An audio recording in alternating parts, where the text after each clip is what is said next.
Hello and welcome to some more Star Citizen. I am going to CitizenCon 2019 with some form of Press Clout this year. I will have the opportunity to interview some devs, both in some form of official capacity, but also some ad hoc ones where appropriate, just walking around during the day and afterwards. I've received a lot of questions for devs for when I am at CitizenCon from you lovely viewers. Links below if you've got any more bits and bobs you want to add to that. You can just chuck them in this video, in fact, in the comments. Basically, I will be compiling and compressing a list of questions, culling any trash ones and merging ones into sort of like similar topics and similar questions all sort of together, and then asking appropriate devs if I get the chance. With that in mind, there is a lot of questions that have been asked that have been previously answered, and I went through all of these questions. It was about 3 hours going through all of them across all the different mediums that I took them through. There's hundreds and hundreds and hundreds of questions. So I'll go through some of the ones that have been previously answered now, because I think that's probably a good shout and a sensible way of making some extra content while I'm waiting for Inside Star Citizen to come out. Then I'll talk about the questions and topics that I plan to ask at CitizenCon, and you can go, actually, that's a good idea, or not a good idea, or I'd like you to ask these questions or whatever, and you can chuck them in the comments below as well. So, some stuff that's already been answered. Alien capital ships will be a thing. There's already a slew of Vandal ships, for example, that are being worked on. The giant 3-kilometer King ship, the Driller carrier, the Hunter destroyer, but we should see capital ships for other aliens in the future as well, probably the Xi'an, stuff like that. Playable alien races for the persistent universe may be a thing in the future. They've talked about it. They want to have that in the game, though they want to get humans fully done first. And it's going to be a while, potentially after a full release of the game, before we have the ability to play other races like the Vandal, Xi'an, Banu, and Tavaran, and maybe even the Kurthak, if they ever get fully fleshed out. The Vandal are the most complete race by far of the aliens, as far as I'm aware at the moment, as they are the antagonist in Squadron 42. There is no plans for cloaking for ships in-game, but system and environment management, as well as component and subcomponent choice, will be how stealth mechanics work. Scanners will have to pick you up. If you have components that don't produce much EM or IR signature, or you're in an environment that's causing interference, you might not be detected. It's also going to depend on the scanner that the ship's using to try and detect you as well. Some are going to be more suited to detect a ship through environmental hazards or a particular type of signature. Some ships, like mining ships, might have scanners focused on detecting sort of minables rather than ships, so you might just avoid being detected, and that's the stealth gameplay here. Star Citizen will continue to update and improve its graphics and features beyond a release. In the shorter term, there is a huge amount of work that's needed to be done with its optimizations, scaling options for graphics, Vulkan support, and more. VR support is still planned at some point. Vulkan integration is a prerequisite of that. Star Citizen is very much still in development, and it should look absolutely fantastic, at least that's what I'm hoping, when it's close to completion. It's very unlikely to look dated by the time it's released. There's a lot of wiggle room and polish that can be done to Star Citizen before its release that will make it look significantly better than it does already. There are no plans to remove speed limiters and the sort of like max speeds on ships. These are part of Star Citizen's flight model and will be used to balance ships and gameplay. Star Citizen does have some physics and simulation elements. However, gameplay and fun trumps realism, so bear that in mind. Star Citizen is not going for a full 100% accurate physics model or anything like that. That's not the route they are going down. They are going to be improving controls and controller support across the board. They are building out new points of interest that will be added to current planets and moons. So new points of interest will be added to locations and areas that are already in game. Planets and procedural tech are getting improved and updated as well. You should see changes in planets like Hurston and ArcCorp as well as the way their cities are generated, new assets, all that sort of stuff will be added in the future. They are building towards the removal of hard armistice zones and replacing that with security, guards, turrets, and a law system enforcing those zones. Firing a weapon, for example, will be a crime in those zones and will either net you a fine or even a criminal rating, or potentially both. They are planning a more robust service beacon and contract system to allow players to create missions for each other, but we don't know how far that is away. Expect iterative changes and additions to the service beacon system we have in the short term. Bounty hunting has some non-lethal methods coming to the game soon. They have stun and close combat and non-lethal takedowns. They're going to all be added, I believe, in 3.8. So if you deal enough stun damage by punching someone, then you will knock them over and knock them out for a period of time. There's also going to be less than lethal ammo and less than lethal weapons in the future. Corpse, NPC, and player looting is also planned. I would expect that when they have the physical inventory system more fleshed out. At the moment, we've only got commodity inventories. They are working on maps and how players will navigate and how they will share and save data for locational information. We don't know to what extent, though. We might see coordinate-based systems, we might see compasses, we could see saved locations that we can share with other people, we might see full mapping of surfaces and interiors. We've seen previously some 3D maps. It could be all of this, a mixture of this, more stuff as well. I will ask some questions about that, more specifically at CitizenCon if I can. I think that's a very important part of the persistent universe. Physicalized components and physicalized damage are coming. This will see ships not having artificial health pools. They will have all of their individual components physicalized and be able to take damage individually and be detached individually, and ships are much more likely to be disabled rather than explode. This is incredibly important for piracy, but also Star Citizen's flight and combat models and for balance of the game. At the moment, they are trying to fake or do a lot of this stuff artificially, giving ships health pools that they shouldn't have, and that means that you're not having they're trying to balance around an experience which isn't finished, which is not great for anyone. Breaching and hacking ships is going to be a thing. There are going to be access points to ships that you can breach, so like turrets. You might be able to blow them off or otherwise get there and then breach from that point. But there's going to be docking ports and doors. Some of these can be blown up. Some can be forced open. Others potentially hacked. There are plans for HUD and mobiGlass customization and better readability in the future as well. And we are going to have some form of ship customization beyond the manufacturer customization for the 300 series. More ships will be being added to that in the shorter term. But they are going to have that system fully in game. And they're going to have aftermarket customization, which will allow you a lot more customization of your ships, but to what extent at the moment, we don't know. So, questions and CitizenCon stuff. I am not asking when questions, or at least not in the traditional way. I might word a question so that it asks, what are the prerequisites of it to be completed? Has there been some work towards it, or have there been plans or discussions on a particular topic? I've also been told that Squadron 42 questions are unlikely to be answered. I am not sure why that is. It could be that Squadron 42 is not a focus of this year's CitizenCon, and they might be saving it for later this year, or even later than that, or it might be that the presentation at the end of the day has Squadron 42 bits in it, or starts the marketing campaign, and they aren't going to want to answer questions before that, if you see what I mean. I'm going to be running around CitizenCon trying to get devs to talk to me. Also, CIG are trying to arrange interviews with some key devs if available during the day. I said I'd be pretty malleable, and I'm pretty chill about that sort of stuff because I will just be running around trying to chat to everyone I can. Just for full disclosure, I have entirely paid for my own hotel and CitizenCon ticket. Why I say that, I think it's probably paid mostly by donations from you lovely peoples, such as Robert Johnston, and anyone else that's donated ridiculous amounts of money to my stream. Thank you very much for that, very much appreciated. I contacted CIG myself about getting access to any sort of like press areas or things that I could press-wise there, so we're going to see what happens on the day. My current draft questions and inquiries are, we'll start with ships. I'll be asking the status of various ships if I get the chance, sort of like the most popular ones in my list being the Polaris, Orion, Bounty Merchantman, the Constellation Taurus, and why it seems that it's been removed off the roadmap and delayed so much. I thought it would be quite simple to get it done. The Mercury Star Runner, I've Jonathan Ross that, and why the Hercules Starlifter is on the roadmap before it now. Capital ships, the Idris and Javelin, is there any updates on that for the Persistent Universe?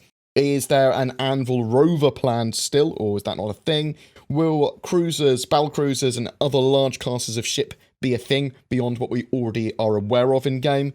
Do the Kurthak have any ships planned for them? That's a race that's on the other side of the Xi'an that they have talked about very briefly. They were involved in the Spirit Wars with the Xi'an, but I actually don't know anything more about the Kurthak other than that. Are we going to see a Tavaran fighter in the near future? Are there boats, submarines, and underwater gameplay already in the works and already planned? Ships that we hear about in the lore, like the Origin 200 series or the Black Widow heavy fighter, are they ships that are likely to be seen in game at some point, or are they for just story setting? Is that sort of like, are we going to see some ships in lore that are just there to help set the scene rather than will ever be in the game? Ship reworks, are they going to continue to rework some of these ships, or are there just going to be general light updates for ships in the future? Have they got any ship reworks in mind already? Marketing-wise, is the next great star ship or next great star marine ever going to be a thing again? What age rating are you aiming for the game? Faceware camera and Star Citizen HOTAS, are they still things? AI in the persistent universe has notoriously had issues. Is there a point on the roadmap that you're currently expecting them to work really well in the persistent universe, somewhere you're aiming towards? What are the prerequisites to get them working well? Because at the moment, obviously, they're a bit, derpy. To be kind to them. Are AI modules or NPC crew for the persistent universe on the longer term roadmap? What are the tech and sort of like feature prerequisites of getting those in game? I'm sort of like judging how much of a priority they are as features. Animals in game, what are the plans? What are the prerequisites? Economy stuff, so selling equipment and ships to vendors and players. I want to have some questions on that. Trading and transfer of Alpha UEC between players. I want to sort of like talk about that a little bit. Mission rewards, so reputation, items, ships. Basically, when are we going to start to get and start to see not just Alpha UEC as rewards for missions? I suppose I don't want to word that as a when question, but I'll work something out. Do you have a roadmap to completion and full feature set for Star Citizen internally for the persistent universe? I'd be interested to know if they have this full feature set that they're working to and they just keep on prioritizing stuff. Is it laid out chronologically, and do they just move features around and go, actually, we want to be working on this, actually, this is a priority? And then how much is that influenced, that roadmap, by us as players? Is that just short-term influence, or is it quite long-term influence? Are they aiming for persistent Alpha UEC and Alpha UEC purchases from Alpha 3.8 onwards?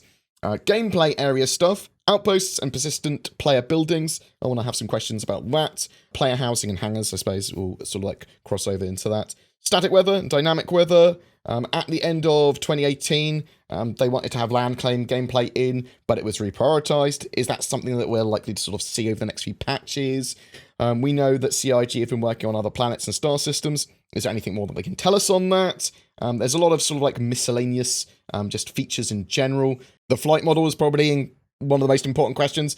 Do they think they can get it somewhere to like a great standard in the next few patches? Or is there a possibility that it could be reworked again? What sort of trials and tribulations are they going through with the flight model? And I'm sort of like wanting to know what mechanically they want to change with it or balance with it. Do they think that it's in a good place already? And then they just need to tweak it a lot? Is the flight model and combat having problems because they haven't finished some of the core features, and then they'll have to look at it a bit better? Are there entirely new features that they have planned that they've not revealed yet? And if so, can they tell us anything more about them? If not, then it's good to know that effectively there is some more feature creep beyond what we already expected.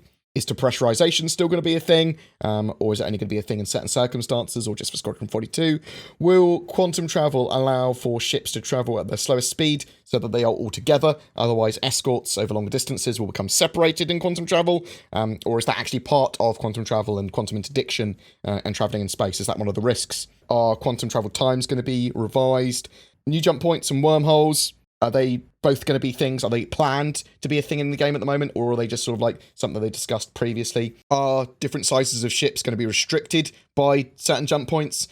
We have quantum interdiction currently, but are we going to also have weapons or ships that can slow down another ship from like their maximum speed? I'm not talking about pulling them out of quantum travel. I'm talking about slowing their cruise speed down, their SCM speeds down. Ship and armor customization, sort of like want to talk a little bit about that. Physical cargo, so that we can move it around ships. I sort of want to talk a little bit about that, because they've got planned cargo timers and stuff like that in the near future. Is there still a plan to have 100 to 120 star systems eventually? What sort of star system limit or amount, I suppose, do they think is appropriate for hitting in the next 3 years? Do they have aims for like hitting 30 star systems and then counting Star Citizen as released? That sort of stuff. I do want to target a question about that, because I do believe they've got 120 systems written down like on paper, but that's not the same as having them in game. They could get 120 systems in the next 10 years, but what's appropriate for the next 3 or 5 years? Leisure and Mobiglass apps for time wasting. Have they got plans for that? Have they got little chess apps? Same with the little physics games in-game. Are we going to be able to play basketball? If so, when? The pool tables, are they going to be functional? Building space stations, will that be a thing? Managing space stations? Space fishing, lots of people have asked me about that, oddly. Crafting and self-sufficiency in non-UEE space. That's very much my own question, but I think that I like crafting in the game to some extent. If you are in non-UEE space and you've set up a sort of base where you don't want to have to keep on going back to refuel, repair, and rearm, you probably want to be able to build and craft that stuff yourself so that you can be self-sufficient. And then when you're trying to dislodge pirates or another org in a particularly sort of like lucrative zone, or just trying to get rid of them, you attack their base there, and then they're not self-sufficient anymore, and they have to effectively move and set up a new base somewhere else. Are you working on Org 2.0 features? Is that going to have the ability to share and co-own ships eventually? Co-own ships? Will there be org wars or ways that players can sort of like be marked for combat without becoming criminals when they fight each other? Are beam weapons, like that was mentioned with the Idris K kit, being worked on currently? Are tractor beams currently being worked on? Will there be deployable turrets and defensive structures that can be manned or placed on ships, or that sort of stuff in the game? Stuff for bases and ground defenses. There is going to be a lot of questions that I will work out on the day based on any bits that I see there, or that are in panels, or that I talk about devs the day before. And if CIG give me any more information about anything that's going on, I'll be able to write up some more questions. Hopefully they might provide me some sort of like, you might want to ask about this topic or this topic. That would be absolutely great. For example, what is the new high-octane game mode that CIG are going to be showing? We can see something in the schedule saying new high-octane game mode, so that would suggest to me a Star Marine or Arena Commander or new external module to Star Citizen type game mode. There's been lots of sort of like talk about this. Is it Star Marine versus AI, sort of like Star Marine FPS Pirate Swarm? Is it some form of combined arms mode with ships and ground vehicles and infantry running around? Is there sort of like Star Marine Arena Commander combined with shipboarding? Is it going to be some sort of weird objective-based game mode? Or is it Satterball? Or maybe even Battle Royale? Please, no, not Battle Royale. Everyone does Battle Royale. I will continue to refine my questions list over the next few days, and please add more in the comments below if you wish. What do you think that new game mode is? Do you think we will see Squadron 42 updates at the end of CitizenCon, or do you think CitizenCon is not the focus of Squadron 42 this year? Will they save this for something at the end of the year or later? Whatever your thoughts, I'd love to hear from you in the comments below. Every month we have a ship giveaway. For November, it's for a Cutlass Black game package and CitizenCon 2948, last year's goodie pack. All you need to do for a chance of winning is comment on any of my videos made during November 2019. More details below. A quick bit of shilling as well. Shadow provide remote access to high-spec gaming PCs as a subscription service, so you don't need to maintain your own gaming PC. You can leverage the power of your internet to turn your phone, tablet, laptop, or home PC into a monster. They are taking pre-orders for their new hardware configurations, scaling for 4K gaming, up to 32 gigs of RAM, and a GeForce Titan RTX, which I am very much looking forward to playing Star Citizen on. Links below, and use the code BoredGamer to get a discount. I also use NordVPN, which I've decided to continue to support, as they appear to have one of the best VPN services currently available at an affordable price. If you're looking for a VPN, consider them. Links below. Thank you so much for watching my video to the end. If you would like to share my video, comment, subscribe, like, all that sort of jazz, ring the bell, that all helps content creators. Also, if you want to further support the channel even more, there's Patreon, there's direct donation, there's the YouTube join button as well, which gives you access to some more sort of like exclusive content from me. Thank you very much for watching. You take care, and I'll see you in the verse.